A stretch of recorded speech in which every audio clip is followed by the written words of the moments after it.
ZED Talks, it's cracking that way. So, the Red Queen. In Jurassic Park, the book, so that came out around the time the movie did. And I read it because I was a fucking English prodigy at that age, until I got lazy in year 9 when it was cool to be a jerk instead of smart.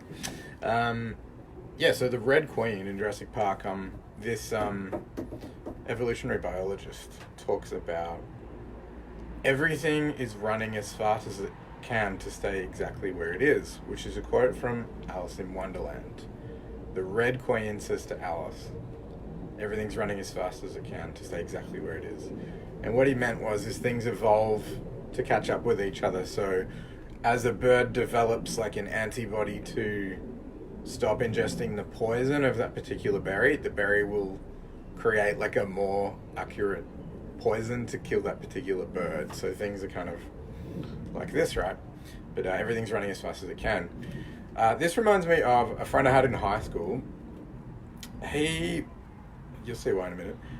He was so incredibly lazy that it was just fascinating, right? It was fascinating it's fascinating how lazy he was and how undeservingly fortunate he was. He just had this amazing luck, right? And he'd say stuff like, I'm going to find a wallet today. He'd just say that and he'd go, fuck you, man. And then he'd find a wallet with $250 in it. Wouldn't even take the wallet to the police station. He'd just take the cash and throw the wallet. And then he'd be like, I got $250. Let's get drunk. And it was really frustrating. The reason it was frustrating was the rest of us were like going to school, working, trying hard to be good people. And he would just wish for a wallet and it would appear. He'd just find a wallet when he wanted one, right? Money would fall out of the sky. And, he'd do like these jobs and get like $3,000 for a few hours work doing like an acting job or something. And then, back then, like when you're 18, 19, like $300 is a lot of money. And he'd have $3,000, right? And so it was deeply frustrating to the rest of the people in that gang. We're like, how does he just have this luck, right? But now I get it as like law of attraction and like life's not fair. The more you like, it's hard, it's frustrating. The more you create, it's hard, it's frustrating. And he just didn't do shit and just wished for shit and just shit went well for him. And it probably still is because he probably just sees the world that way and it just, the emotion he's following creates more of that life, right? So one of the things I heard was like, I'm following the essence of that which I'm creating. And it reminds me of times when I was flying high, like you just got this momentum and the world's just opened up to you and, you're just flowing and good things happen and you just believe. And because you believe, good things happen, right? And when you're in the shitter and when you're miserable, like you just get more misery and everything's miserable and you attach that anxiety to whatever's in front of you or you attach that depression to what's the point of any aspiration you have. Like you just you get caught up in the vibe, right? So the vibe of what you're creating becomes like what you keep finding, yeah? So that's the law of attraction stuff, which I keep harping on about. So if we compare the frustration of the Red Queen, right? The reason that guy was frustrating was because we were all working really hard and he was not, and he was getting better results, right? And for that reason, does it not make sense that when you have like a crazy idea, you're like, I think I'm going to do this, and people just go, no, don't, they don't want you to succeed at something that's easy because they don't want you to go, I'm working really hard and you're not, and it's not fair. And they don't want to go, I'm stupid and you came up with a wily scheme that paid off. And now I feel like I've been doing the wrong thing all the time, So keep that in mind when you're getting shut down by people who are working hard and fighting to stay, evolved, to stay up to keeping up with the Joneses. And then you just have a crazy idea like, I'm going to drop out of blah, blah, or, I'm going to stop working and study, or, you've got some like life course change thing going on and everyone poo-poos it because like, that's why. They don't want you to succeed in the face of their suffering. That's what it is, all right? So in opposition to the Red Queen, and this is partly my mate's secret, in Peter Pan, he says, you only need one happy thought to fly. And it's, it's part of the magic of flying in a children's story, but it's also a metaphor. Like what I was saying before about that, following the essence of that which you're creating. If you wake up and you're like, I'm just so proud of myself, like, so glad I laid out my clothes the night before. That was awesome, I made my bed really nicely today, and I came home and I was just like, I fucking love you, man. Like, that self-love shit, I get that now. I'm doing stuff to impress myself and be like, I've got your back. You don't need someone else. I've got your back. I love you. And it's like, I love you too, bro. Okay, I'm talking to the mirror anyway. It's that Bruce Lee Enter the Dragon shit, the Hall of Mirrors. Anyway, you only need one happy thought to fly. So it's not that ridiculous to believe that positive thinking leads to more positive thinking, leads to more positive outcomes. Believing in yourself, good things happening, right? You only need one happy thought to fly. Keep it in mind. Now, I hear you exclaiming deep within your soul, of course I want to be happy. Am I not trying to be happy at all times? What kind of advice is this? Just be happy. And I agree. People go, don't worry about it. And it's like, yeah, thank you for curing my anxiety with your shitty, dismissive sentence. Don't worry about it. Thanks a lot. Don't overthink it, buddy. Thanks. Now my thoughts have just suddenly leveled out to a humane amount. Does not work. Thank you for your bullshit advice. Anyway, to dispute that feeling, of course I want to be happy. I know you do, and it seems like a dumb thing to say, but if I can show you how you're looking in the wrong place, that you're trying to think your way out of the thoughts you already have, then when I show you the right place, you might sort of, okay, that's cool. So the ability to reframe, right? It's NLP, right? Is what is the opposite of the thing that you're thinking that is causing you great suffering? So just switching, like, what's the complete opposite? You'll notice that the emotional charge is different. And so that could be the happy thought you need to fly when you're like, oh, what's the point? Nobody cares what I do anyway. And it's like, well, what's the opposite of that? And it's like, I don't know, what's the fucking point? Like, no one cares what I do anyway. And see, I used the same words, but it was the opposite meaning. Exactly the same words. So how is that a different thought? It's the emotional charge, right? So same words, opposite feeling. How much better do you feel just thinking that? Now, what's the point? It doesn't matter. Like, no one cares anyway. Like, I may as well just fucking do whatever the fuck I want. Because we're all ants in a line trying not to get squashed.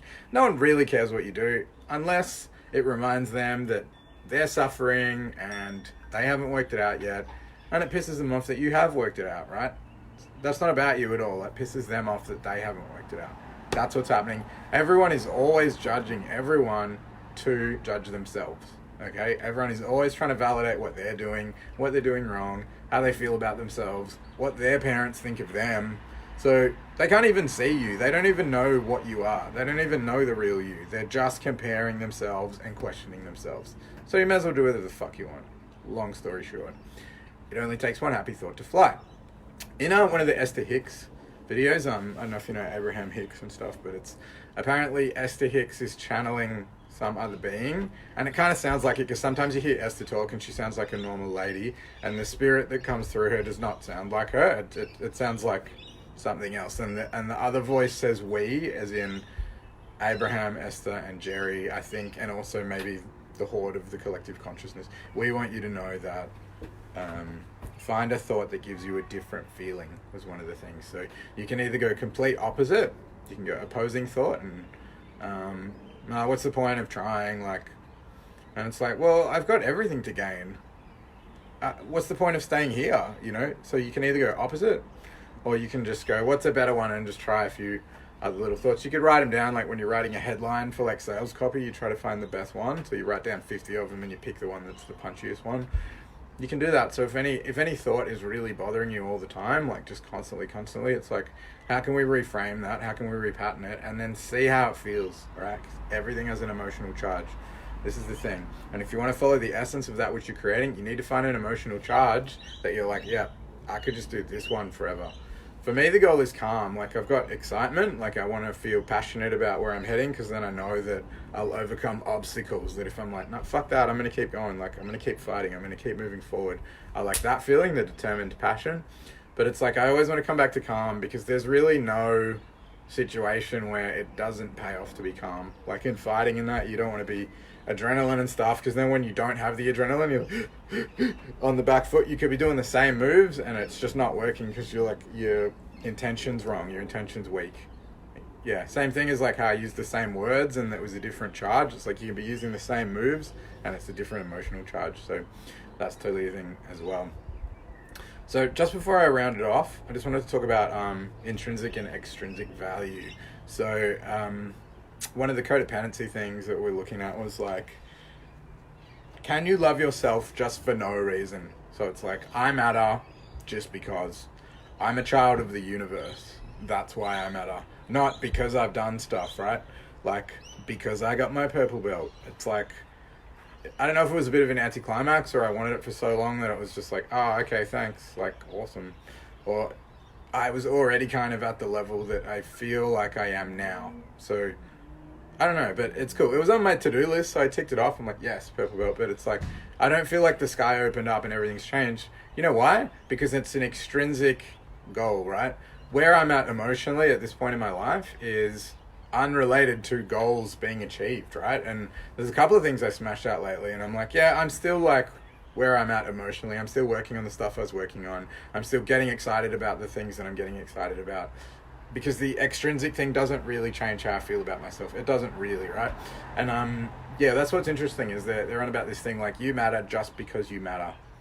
And you're valuable just because you're valuable. You're unique just because you're unique. Nobody was born like you. Your contribution to the world is completely unique and not replicable at all. It's just absolutely unique and special just because, you know?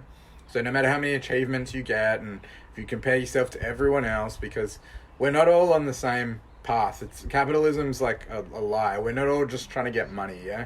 And even like men are trying to become more vulnerably like in touch with their feminine emotional intelligence, and women are becoming more assertive and strong-willed, and that it's like we're not even heading the same direction. Like cisgendered people are heading in the opposite direction. We're achieving wholeness by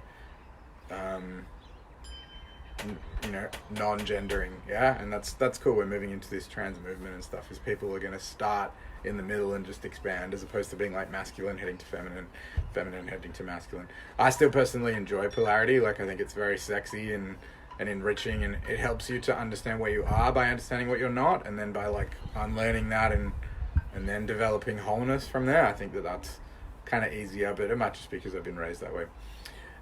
Anyway, so one of the things we discussed at the Hero Project, and this is related to the intrinsic-extrinsic thing I was just talking about. We're talking about how, because it was depression, right? The topic was depression. We're talking about how the extrinsic stuff doesn't heal your depression. Like, it does a little bit, like it's short-term joy or whatever. You know, you eat a piece of chocolate and you're like, yay, but it goes away. You know, do you remember the last time you ate chocolate? I don't know, probably not. And if you do, you probably feel guilty about it. It's the boost that you get is short-lived, right? So the extrinsic things like little boosts, you know? The intrinsic value is like, I've been working out for 10 years and now I feel like my body's kind of good. And then that self-esteem's consistent, you know what I mean? So short-term things go like that and long-term things go like that. So that's totally a thing, is like, yeah, short-term gain, long-term pain, you know? So when we're talking about that at a Hero Project, we're saying how like you think that you will get something and then you'll be happy. So you're like, when that happens, I'll be happy. When that happens, I'll be happy. And in terms of my purple belt example, it's like, oh, when that happens, I'll be happy. And I'm like, I am happy, but it's kind of like, I'm not that happy. Like, there's other stuff that I want that now I'm just refocused on more goals. It's like, yeah, cool. And there's the rest of the goals, you know what I mean? It's like, it's never enough. And if you like that incremental success, and I really like people who do live like that, who are achievement focused, because they just complain less and they're just like always doing cool shit and they want to tell you about stuff they've been doing, which I like. Personally, I'm like that. I like working with people who are like that, because it's easy to benchmark the goals and start smashing them, and then just be a winner like that gradual increase, as opposed to the like chocolate, sex, and just like short-term game. Anyway, so this idea, when that happens, I'll be happy. And then somebody said it's more like, when I'm happy, it'll happen. So instead of when it happens, I'll be happy, it's when I'm happy, it'll happen.